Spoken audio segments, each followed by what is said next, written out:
Hello dear students, आज के इस वीडियो लेक्चर में हम समझने वाले हैं कि अनरिकॉर्डेड जो सेल्स होता है उसको डेटास में क्यों ऐड किया जाता है। तो ये एक स्टूडेंट का डाउट भी था कि मिस अनरिकॉर्डेड सेल्स को हम ऐड क्यों करते हैं डेटास में।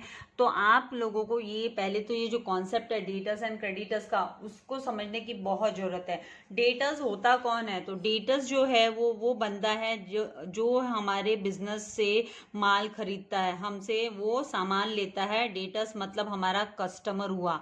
हम हमारे पॉइंट ऑफ व्यू से समझेंगे इस चीज को। कस्टमर, इसने क्रेडिट में जब भी हम अनरिकॉर्डेड सेल्स की बात करते हैं तो हम अनरिकॉर्डेड सेल्स मतलब हम उसके बारे में ये समझेंगे कि ये क्रेडिट सेल है। तो हमने क्रेडिट सेल किया।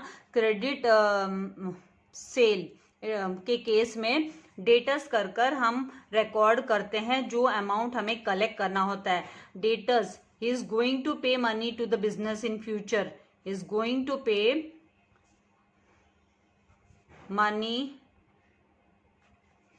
in future to business।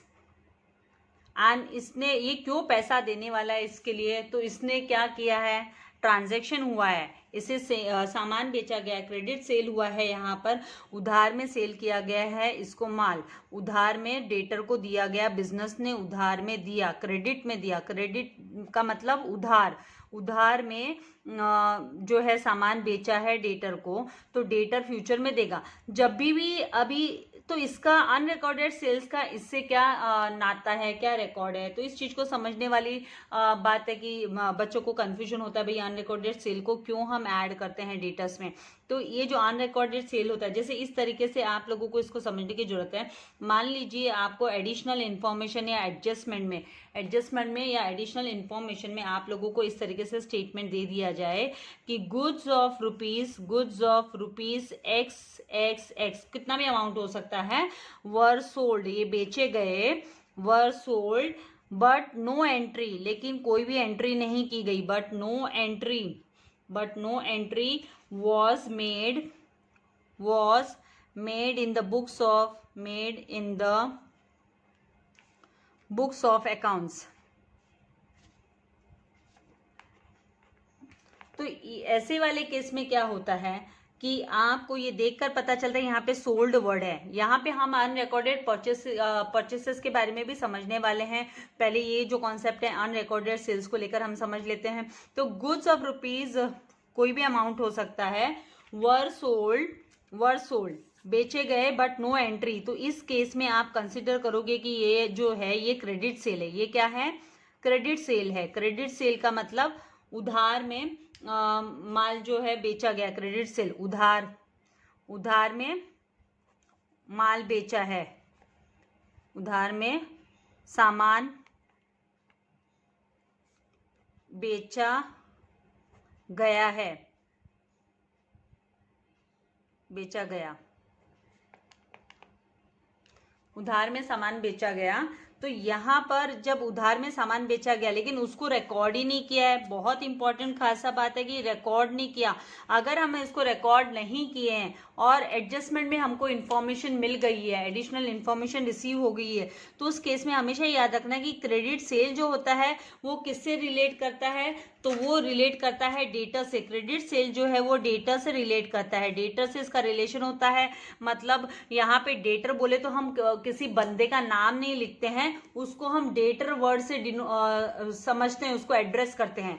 Accounting की लैंग्वेज में हम जिसे उधार में माल बेचा गया है उस बंदे को हम डेटर के नाम से जानते हैं। डेटर, उसको बोला जाता है debtor. Debtor is a person, debtor हमारा कस्टमर है, इज अ पर्सन जिसको गुड्स रिसीव हुए। तो डेटर कौन हुआ? कस्टमर हुआ, इज अ कस्टमर। एंड दूसरी बात, दो चीज आपको क्लिक होनी चाहिए क्रेडिट सेल के केस में, डेटर मतलब कस्टमर, एंड दूसरा आपका सेल हुआ है। तो सेल्स जो है आपको सेल्स में, तो यहाँ पर हम जो अनरिकॉर्डेड सेल्स होता है उसे हम डेटर्स में तो ऐड करते ही करते हैं। Add to debtors and add to sales में भी ऐड किया जाता है इसे। तो इसके दो इफेक्ट होते हैं, टू इफेक्ट दिखाना होता है। पहला इफेक्ट आप समझ लो, फर्स्ट इफेक्ट आप लिख दोगे डेटर्स में, ऐड टू डेटर्स जो भी डेटर्स का अमाउंट है तो डेटर्स में, एंड सेकेंड इफेक्ट जो है वो सेल्स में आ जाएगा कि ऐड टू सेल्स, तो ये आपको रिकॉर्ड करना होता है। अगर हम इस तरीके इसको रिकॉर्ड नहीं करते हैं तो इसका नुकसान क्या होता है, बिजनेस ने माल तो अपना बेच दिया, लेकिन बिजनेस को जो कलेक्ट करना है उसका कोई अता पता ही नहीं है। मान लीजिए 10,000 का माल बेचा है, 10,000 के गुड्स बेचे हैं, और वो 10,000 का अगर हिसाब किताब नहीं रखेगा तो बिजनेस है 10,000 के लॉस में चला जाएगा। इसीलिए इन चीज़ों का ध्यान रखना पड़ता है। जो भी एडिशनल इन्फॉर्मेशन होती है, अनरिकॉर्डेड चीज़ें होती है, उनको हमें उनके इफेक्ट दिखाने होते हैं। तो जो आपका पार्टनरशिप फाइनल अकाउंट है उसमें अगर इस तरीके का आपको आता है कि अनरिकॉर्डेड सेल्स, तो आपको याद रखना है अनरिकॉर्डेड सेल्स मतलब डेटा से रिलेट करता है, it is related to debtors. और मतलब इसको माल बेचा गया तो डेटर्स में तो ऐड होना ही होना है, साथ में सेल्स वर्ड तो यहीं पे दिया हुआ है, तो ये क्रेडिट सेल है, इसलिए उस केस में क्रेडिट में भी इसको, सेल्स में भी इसे ऐड करना होता है। तो सेल्स को हम जो है ट्रेडिंग अकाउंट के क्रेडिट साइड में हम लिखते हैं सेल्स को। तो ट्रेडिंग अकाउंट के क्रेडिट साइड में हम ये इसका जो इफेक्ट जाता है ट्रेडिंग अकाउंट के क्रेडिट साइड में चला जाता है, एक इफेक्ट क्रेडिट साइड, एंड दूसरा इसका जो इफेक्ट है वो एसेट्स के साइड में चला जाता है। अंडर द डेटर्स हम उसको ऐड करते हैं। तो ये आप लोगों को डेटर्स को लेकर ध्यान में रखना है। अभी मैं आप लोगों को बता देती हूँ अनरिकॉर्डेड सेल्स को लेकर, जो कि डेटा से रिलेटेड हुआ। और अब आपको मैं बताने वाली हूँ अनरिकॉर्डेड परचेसेस को लेकर आप कैसे प्रेजेंट करोगे। तो जब भी अनरिकॉर्डेड परचेसेस है, अनरिकॉर्डेड मतलब बुक्स ऑफ अकाउंट्स में नहीं दिखाया, मतलब ट्रायल बैलेंस में उसका इफेक्ट नहीं दिखाई दे रहा है, ट्रायल बैलेंस में उसका जो अमाउंट का इफेक्ट नहीं आया है। तो अनरिकॉर्डेड जब परचेसेस होता है तो आपको ध्यान में रखना है ये किससे रिलेट करता है। तो अनरिकॉर्डेड परचेसेस मतलब क्रेडिटर्स, मतलब क्रेडिटर्स कौन होते हैं, क्रेडिटर्स मतलब सप्लायर, जिन्होंने बिजनेस को माल सप्लाई किया है। इसका मतलब हमने क्रेडिट परचेस किया है। क्रेडिट परचेस उधार में माल खरीदना, उधार में माल खरीदना। तो यहाँ पर हमने परचेसिंग की है, मतलब सामान खरीदा है, उधार में खरीदा है, उधार में सामान खरीदा, उधार में सामान खरीदा, बिजनेस में लिया है, ये माल आया बिजनेस में, एंट्री हुई है इस माल की, उधार के माल की। तो अब यहाँ पर हमको जो अनरिकॉर्डेड परचेसेस हमने परचेस किया है तो हमारा एक्सपेंडिचर इंक्रीज हुआ है। जब डेट आएगी, क्रेडिटर को जब पैसा लेना है फ्यूचर डेट में, जब वो पैसा मांगने आएगा तो हमारे पास हिसाब किताब तो होना चाहिए। हिसाब किताब रखने के लिए जब अनरिकॉर्डेड परचेसेस मेंशन किया जाता है हमें क्वेश्चन में, तो उस केस में अब इसमें जो स्टेटमेंट है वो इस तरीके से आता है अलग कि भाई goods of rupees, goods of rupees मान लीजिए एक्स वर परचेज्ड, हमने परचेज किए। हम हमारा बिजनेस है, उस पॉइंट ऑफ व्यू से हम बुक्स ऑफ अकाउंट्स में सारे रिकॉर्ड करते हैं purchased, but no entry was made in the books of accounts. तो हमें ध्यान में रखना है कि ये क्रेडिट परचेस को लेकर है, क्रेडिट परचेस है, इसीलिए ये हुआ क्रेडिट परचेस। तो इस क्रेडिट परचेस के केस में हम क्या करेंगे, हम ऐड कर देंगे क्रेडिटर्स में, ऐड टू क्रेडिटर्स। एक इफेक्ट जो है क्रेडिटर्स में ऐड करना, क्रेडिटर्स जो हमारा सप्लायर है, जिसने हमें माल सप्लाई किया है, जिसने बेचा है हमें, ठीक है। तो यहाँ पे ऐड टू क्रेडिटर्स आ जाएगा, ऐड टू क्रेडिटर्स एक इफेक्ट हुआ, फर्स्ट इफेक्ट।